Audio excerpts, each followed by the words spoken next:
Friday nikajiona kwa Pulse magazine. Ndio wewe huyo. Oh my god.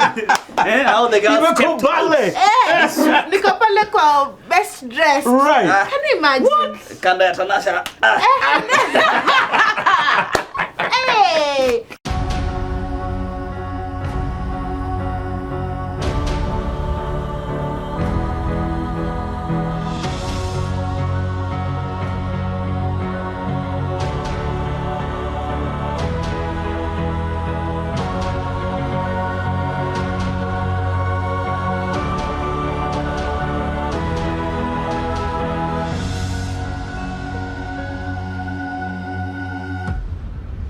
Well, a very, very warm welcome to the Goldmine Show. We're absolutely excited, as always, just to bring this show to you, to keep encouraging you, man, that you are greatness and you can't afford to quit on yourself when there is so much that is on the inside of you, man. Want to invite you to follow us on the Goldmine Show on Facebook, on Instagram, on TikTok, and everywhere else, man. To all of you that are new here, man, subscribe. To all of you that have been following us and you have not yet subscribed, man, I invite you to just go ahead and do that, and allow me just to take a moment and say thank you. Well, I told you we're gonna have an amazing one. It's gonna be amazing, baby. Yeah. Good to see you. Good to see you. Good to see you. Good to see you. Well, my folks, it's gonna be an amazing one. By now, you already know my guest, an amazing couple, my friend. And I want to dedicate this show to every single one of you that almost felt like we want to quit up. We don't know where the jobs are. Once in a while, you create your own, man, and carve out your own space. My joy to introduce an amazing, amazing guest, man. Now your uniform is sour. You look what to say Thanks so much for having me. Yeah. Huko hivi nimeona mnapiga kizungu bana. My friend, tunachapa zote. Lakini hiyo ngumi box imeingia na kizungu nikasema hii ni ya Karen. And the lovely Diana, man. Yes. So good to have you on the set, man. Thank you so much for having me. Thank you guys for coming, man. I'm excited. Mazena CC. Niona tu. Mambwembwe. I love the show. Thank you. And I'm so happy to be here. Asante, man. We are so honored that you guys would have, and congratulations. Watch out to answer to album, man. Whichever way you like it, man, congratulations on many fronts, man. Congratulations nilikuwa nataka kuuliza. Which congratulations are you talking about? Unajua tukianza maze niliona proposal yenyu ilikuwa moto.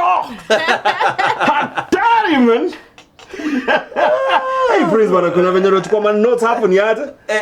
That is a story for another day. Or it might come today. It might even come today, man. Yes. I'm becoming such a wonderful parent at the same time. Yeah. Maze. We thank God. Yeah. It's beautiful. How does it feel, man?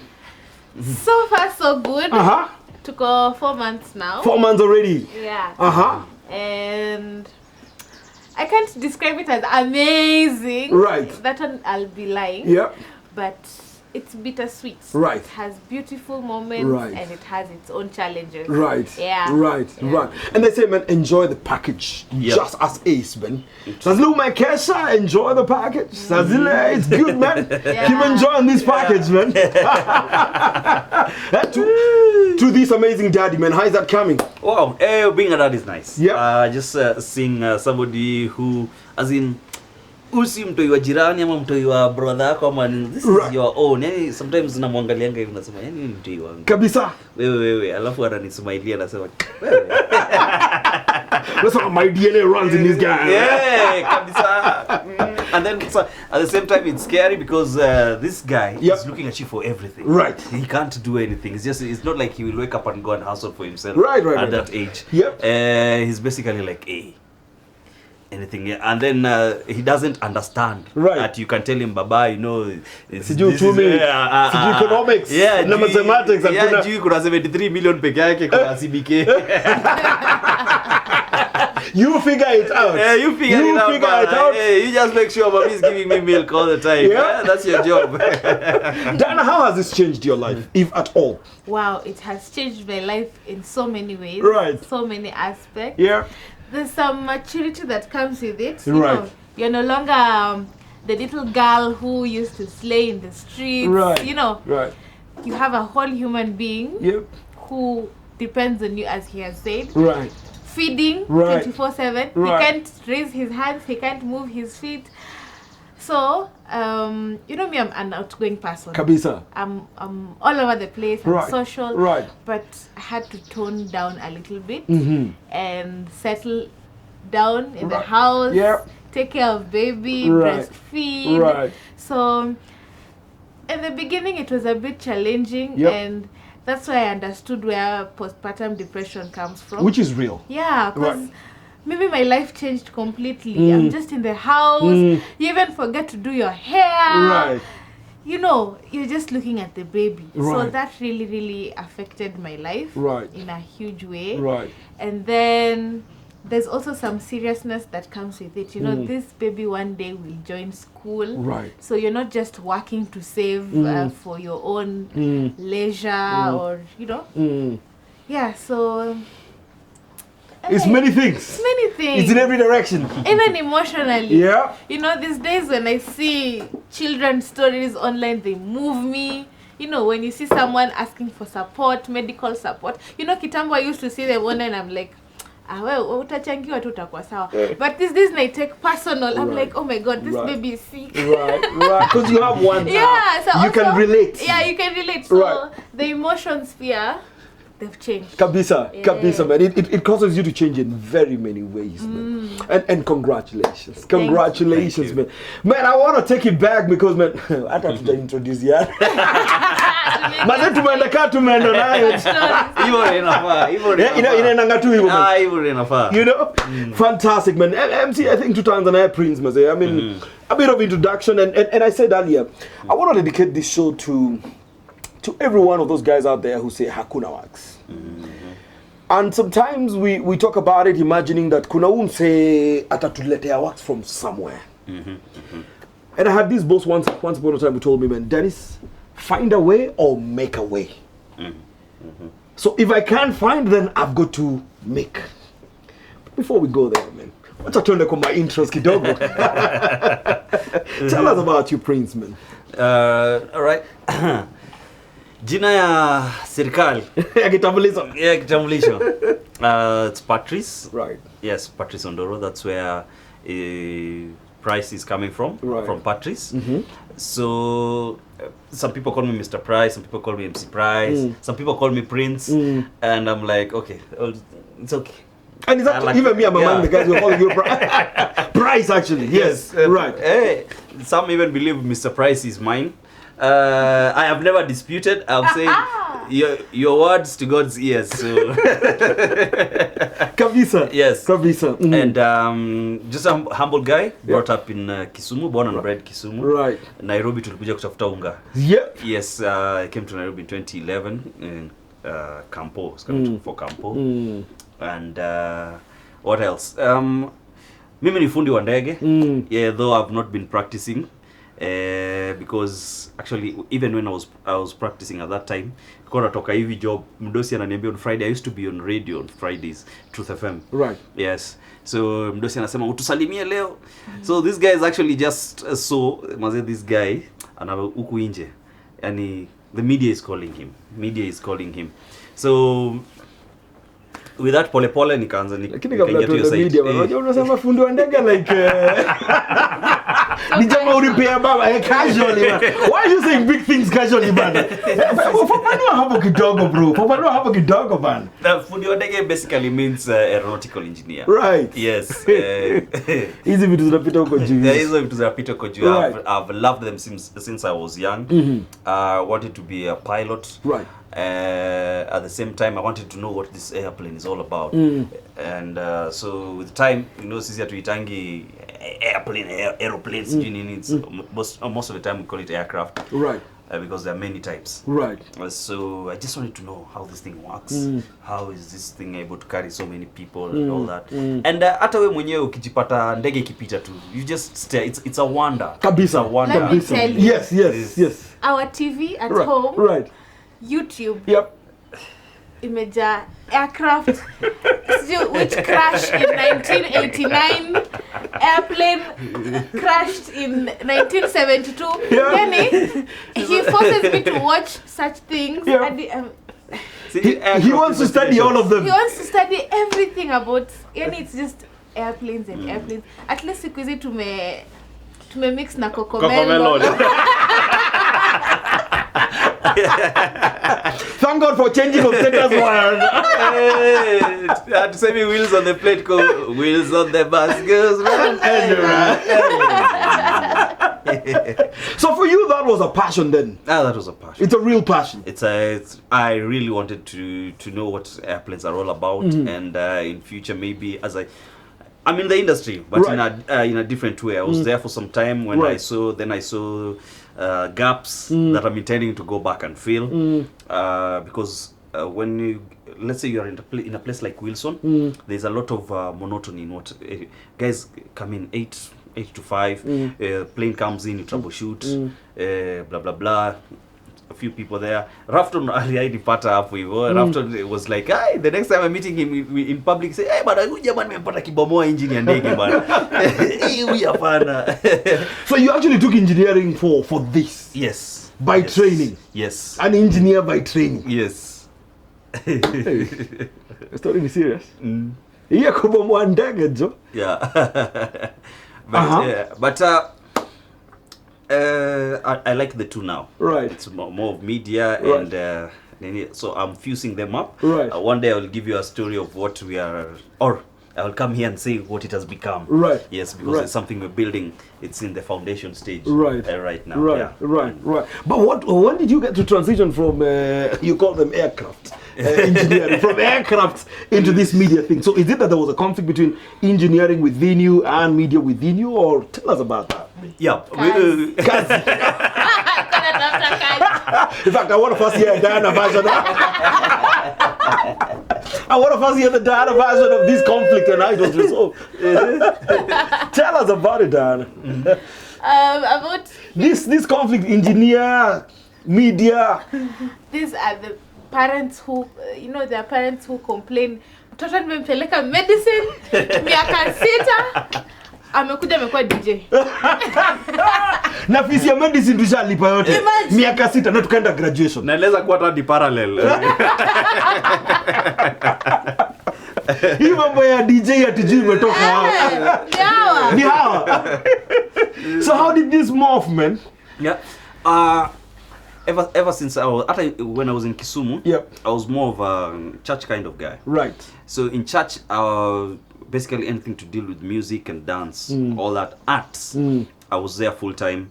Even when I was in school, in primary, in high school, when guys are choosing an MC, guys were just choosing me. So sikuwa naelewa why these guys were choosing me. Yeah, kuna day nimejificha hata I thought I was being called to get punished. Then I'm like, the principal is like, thank God you're here. You are not in the assembly. He didn't ask me why I was not in the assembly. Right. It just says, watu wanataka uwafanyishe kitu and uorganize. I'm like, where do I start? Because now they want a talent show from me. And most of the time when they wanted even to buy the PA system of the school, they came and consulted me.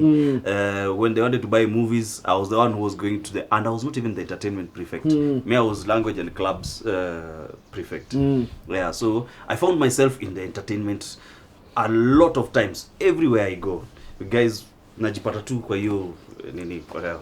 They could see it in you. Yeah, even in Campo, naingia hivi. Guys, already when they're coming up with something, I'm being included in stuff as entertainment. At some time, guys wakanichocha nika for secretary of entertainment. Ikaendaje? Siasa. Siasa is a different kettle of fish. Usione ma MCA wanalia huku kwa nini unaona tu. But okay, I started the campaigns late because I was never interested. Right. But at the end of it all, when we wanted to do it on the day of the elections, there was a guy who was losing. One of the chairman was losing, so he hired goons to break everything up. Oh no. So everything was broken up. And by the time they were setting up the elections again, I was not interested. I was in my final year. I was busy. So I just wanted to clear. But they used to call me now to handle like a consultant. Who do we bring? Who do we call? Which artist do you think? What Abambawa say? They even told me. They even called me to hype the events. So I found myself at the same time I'm doing my studies, entertainment. So you're studying engineering on one side, but running entertainment on the other side. Yes. Public demand kwanza. Public demand. Public demand. Wacha nikwambie. Yes. Mimi venye unaniona hivi. Nilienda Churchill. Wewe mwenyewe. Mimi nilikuwa naenda Churchill. Auditions. Shikilia hapo. Dara man, let's go. Tunafinya pause hapo hivyo kwanza tuanze yako man. Dara man, just go ahead and introduce yourself to us. My name is Diana Chacha. Right. Mimi sina jina ya usanii. I still use my government names. Ile ya kitambulisho tu. Ya kitambulisho. Right. Yes, and I was born and bred in Kisumu. Right. Nilikuja Nairobi 2015. Right. For university. Inaitangwa further studies. Yes, further studies. Right. Pale JKUAT, Juja. I finished my 4-year course.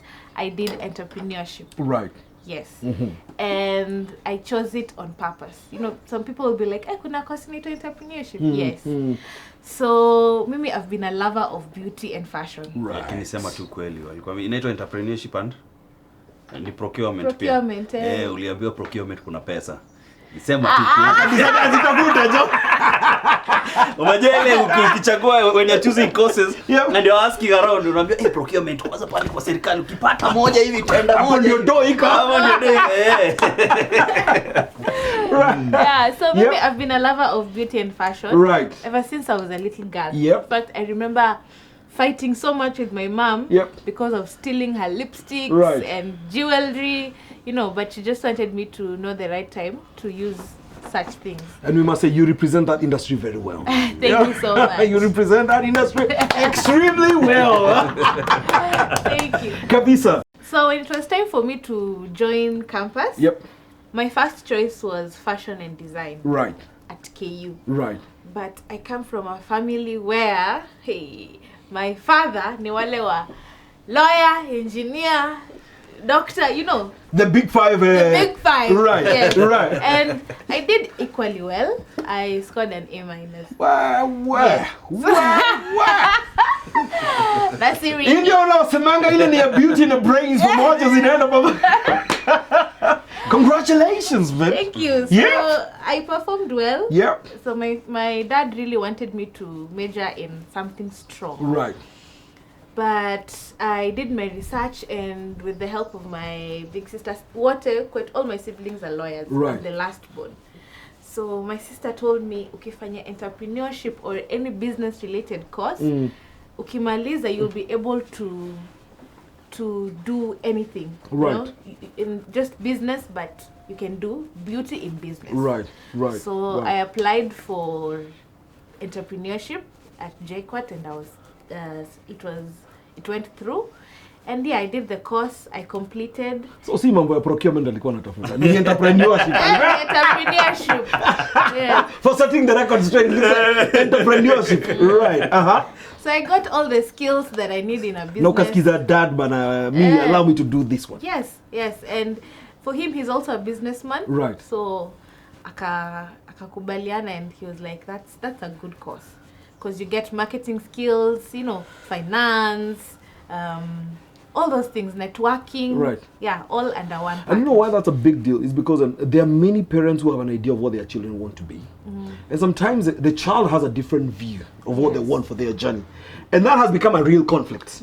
So once you know, it's like what you said, man. Nilikulipia medicine, that conflict, man. How did you manage that conflict, man? It was hard. You know, if you tell my dad that I'm going to do fashion, right? Najua my dad is ni wale bado colonial era. Wasiku zao. Wasiku zao, man. Yeah, nadhani unaenda kwa fundi wa nguo.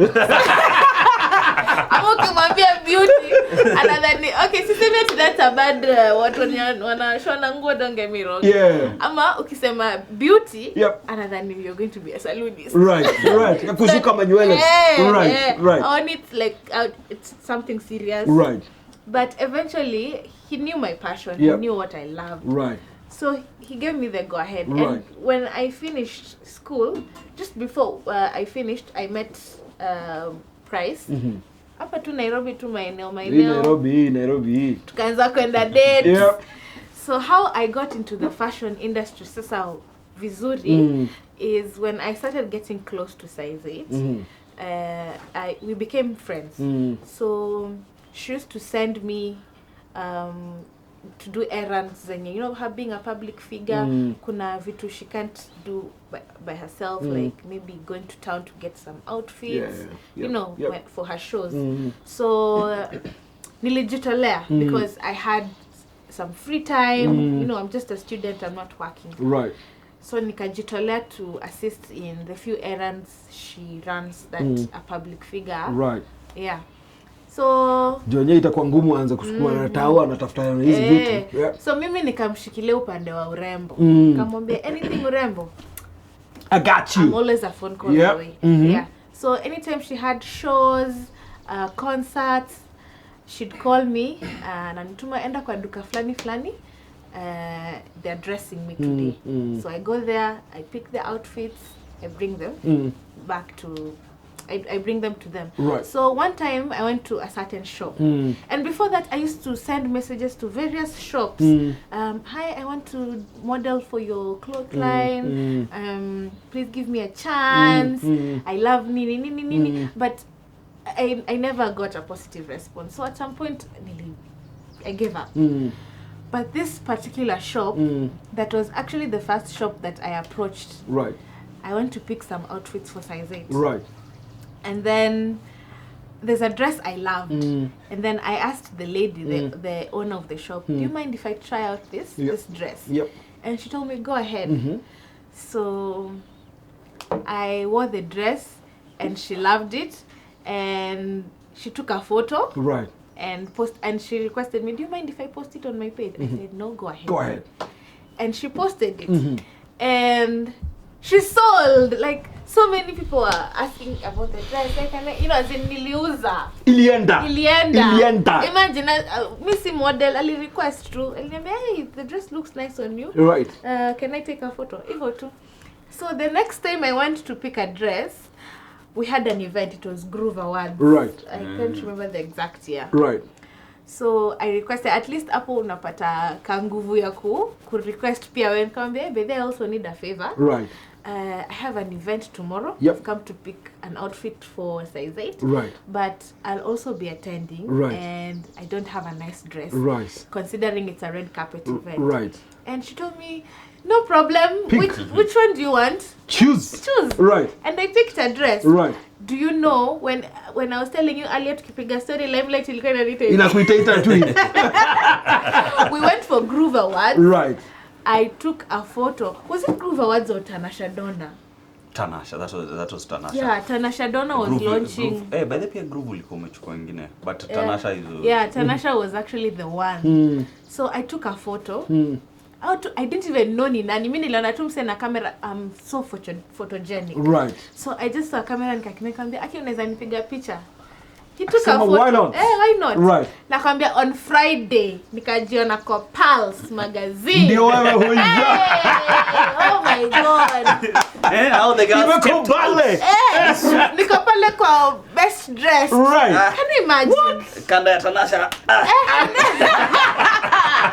Hey, wow, that was walikubali. Yeah, ilikubalika hiyo. Kabisa. We were like 5 ladies tumewekwa hapo, and I was the only one who wasn't a public figure. Everyone So the rest of them were already in the public space. Yeah. At the time you were not in the public space. I wasn't in the public space. You just wanted to look good. Yeah. Serving size 8 at the time. Yes. Right. What at the owner of the shop I want a picture. She was like, nguo yetu iko kwa gazeti. Nguo yetu iko kwa gazeti, and you look so nice. And you know also me, I know how to groom myself. Right. Hair, makeup, accessories. It's your space. Yeah. After all. Yes. So I complimented the dress nicely. Right. With accessories and everything. Yes. Right. So you know what she told me when I was taking back the dress, because the dress wasn't mine. Right. She told me, what are you doing on Monday? That was on a Saturday. What are you doing on Monday? Come here, nothing. I'm just in school. Right. I have a photo shoot. Do you mind coming? We do a few photos for my Instagram page. Because you are still at Jacquard at the time. Yes. Right. I didn't even ask her, are you charging? I will come. I'll be there. I'll be there. Done. What time? Show me where and when. Imagine. And remember, I had DM'd this particular page. Right. so many years back. Right. And that's also to show I get a few girls asking me, how did you end up doing this job? Right. I've always wanted to do this job. It's not just about knocking the door and they open. Right. Send yourself. Right. You know? Do something that will make you stand out. Right. For someone to notice you. And that's exactly what happened for me. DJ Mo calls out kujituma. Jitume. Yeah, Right. and that was it. That is how I got into the fashion industry. Right. So I did the first shoot and she actually paid me a good amount of money. Oh my God. Pesa mingi. For a campus student then, kufanya shoot for 2 hours. Right. Na nipatiwe 10K. Now, Kienda, you're not even going to be paid. I'm not going to be paid. Me, I'm going to do what I love. Dressing up and being in front of the camera. Right. That's it. So you just showed up? Yeah. No invoice, lakini ndio imekam. Ndio imekam. And I was like, you mean I can actually make this amount of money and just being in school? I just became consistent the first 2 months. And then the lady told me, you know what? Let's sign a contract. Whoa. Let's do this monthly. Right. How much do you want? Right. And call your figure. Yeah, call your figure. I called my dad. Nikamwambia daddy, hey. Hivi ndio kunaenda. Hey, Nairobi imenikubali. Wananiambia mention your price. And I mentioned and the lady didn't bargain. I didn't nikasema, "Wa ama nimeanda quote?" But nikasema it's okay. It's all right. It's all right. Yeah, and that's how it began. And starting from there, other fashion and also me, Price was advising me uku nyuma ananiambia, now create your Instagram page, make it look nice, post your content, those photos that they take pia wewe ziekele kwako, wacha waende wakiziona. Sasa unapata pia tu shops tunakuja, hi Diana, I'd like to work with you, and not just small shops, big brands. Big brands I've worked with. The likes of Bold Collection, Divine Collection. Imagine a men's shop. Whoa. Wamekuita. Na wanaume wananunua hizo nguo. Yeah, basically that's just it. Folks, I hope you're listening, man. I hope you're listening from a big fashionista name and brand in the industry, man. Historia could knock, you knocked a while. You DM'd a while. I DM'd. I thought who will I talk to? Right. You know? Right. Who is the right person to talk? But Najapia also, let me credit Saizet. Right. You know, being how will I call it? She mentored you into this? Close to her. Right. It gave me a green light out there. You know, someone actually just mtu ana feel advantage kukua. I don't know how to put it. Yeah.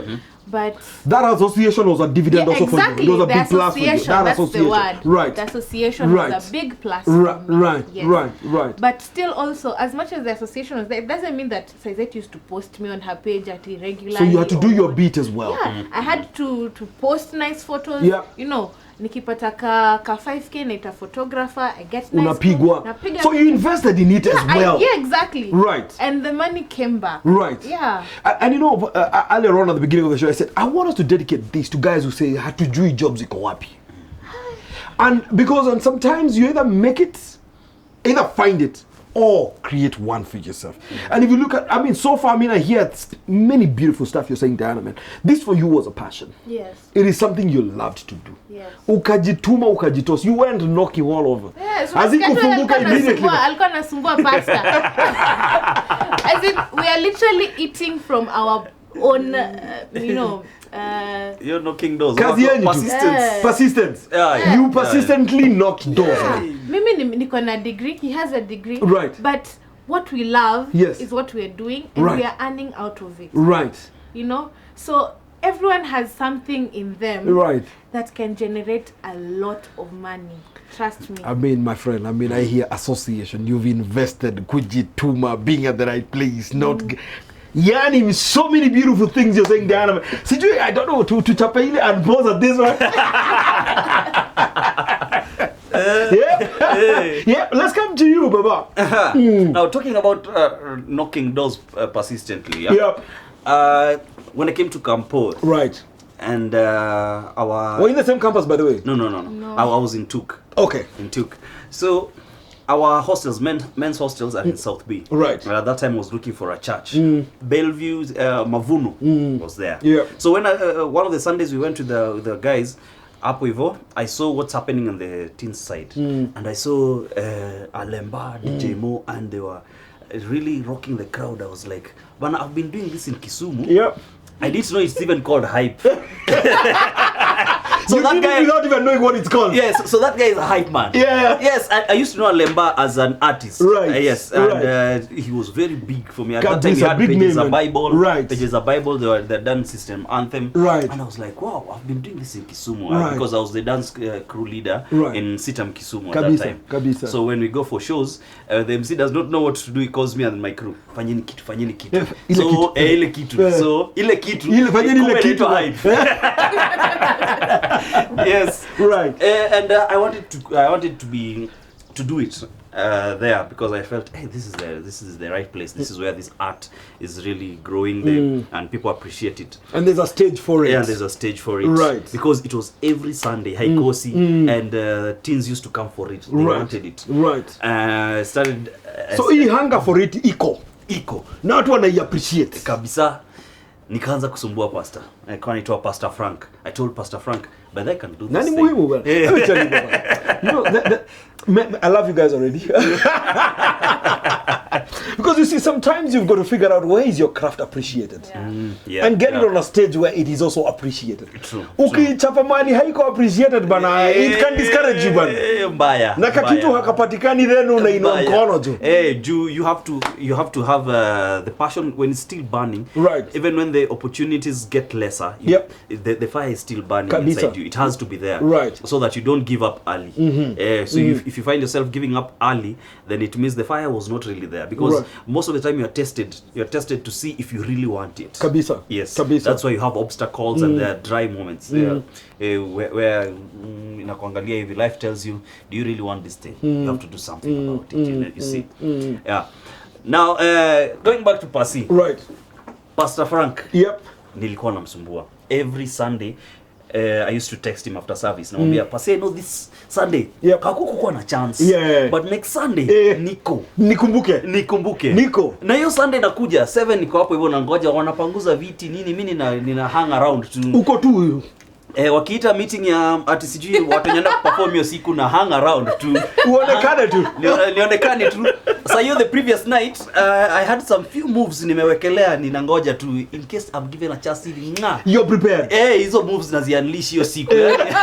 Premier. I will premiere them on this stage. So Baka unasikia umeiva unashindwa bana, leta hii kitu bana. Right. Yeah, so I think it was almost 13 Sundays, 12 to 13 Sundays, or about 4 months. Every Sunday, Pasi can testify if you siku moja akiais mama kutoa testimony about me. Every Sunday, Right. and consistently. Kuna days I even used to go on Saturdays, Right. because Mavuno had a service on Saturdays for people who work on Sundays. Right. So I used to go. Hiyo pia in case to Pasi, when you sleep, you have me in your mind. Then one day an opportunity came bana. The night before Sunday, somebody calls me and say, hey, are you the guy who's called Mordecai? I think, yeah. Hey, is this MC Price? Yeah, I've been given a number by Pasi. Yeah. He tells me you're a hype man, you want to do this thing. We have this thing with the kids. At first, some people will be like, hey, watu hii tena, me idea, I don't want this opportunity. Nataka the main stage bana. Nipatie the main thing bana. But mimi kwa akili yangu it came through, nikasema bas hapa ndio watajua ni nini. Na ngara nayo hapa. Hii ndio naenda nayo. Ayo nikaenda print t-shirt. Na ukakubali kwenda watu hii. Nikamwambia I'm coming. What time do you want me to be there? Kaniambia ulikuwa tu hapo, be here by 7. 6:30 I was there. As in hata giza haijamaliza kutoka. Niko hapo bana, you guys bana. Hey, in case bana you change your mind, I'm here. I'm already here bana. So na t-shirt yako sasa. MC Price. It was, in fact it was a blue t-shirt. Tukaichapa hiyo siku. Anakuambia we had fun with the kids. Paka kuna msako anauza when I went back, somebody was asking was talking about these kids today, they are very hyped up. Right. Who was there? Who was that guy? Right. So I was like, kumbe umesikia. Umesikia. And then kumbe Pasi was listening, and he also, I think, got testimony from the ones who were coordinating on the other side. Right. Kamwambia, that guy. So Pasi calls me after the service, and then they tell me, from this Sunday, you and System Unit will be alternating. Right. You'll join, there's a guy called Mavo, who was also hyping. So when System Unit does this Sunday, you and Mervo, you'll come the following Sunday. So right. Keep alternating. Right. Yeah. The good thing about that is that System Unit, they had MC Njugush. At that time, Alemba had already gone. MC Njugush was not, sio mtu wa maroho.